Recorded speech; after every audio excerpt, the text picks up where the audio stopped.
Kanina pa lang, nung wala pa yung mga companion, kinikilabutan na po talaga ako.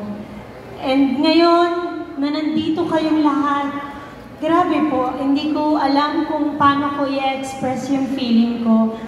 Lalo na nandito po yung lola ko, yung family ko, inang maghay ka sa kanila, nandiyan po sila sa unahan. She's the reason why kung bakit ako nandito. And gusto kong ipakita sa kanya na lahat ng pinaghirapan mo, ito na yung bunga, ang dami nagmamahal sa apo mo, and ang dami pong nagmamahal sa Brilliant Skin.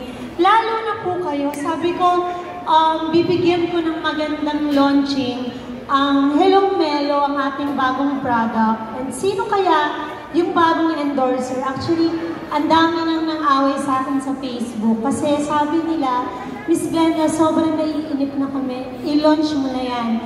But, before natin makilala si Kim Chu, bago natin siya makasama, gusto ko munang magpasalamat ng buong puso sa lahat ng ating franchises, distributors, sellers, lahat ng ating mga press, bisita. Maraming salamat dahil nandito po kayong lahat. And true enough, kapag sinabing brilliant, kahit madalian yan, pinupuntahan talaga. Sino dito ang mga taga Luzon?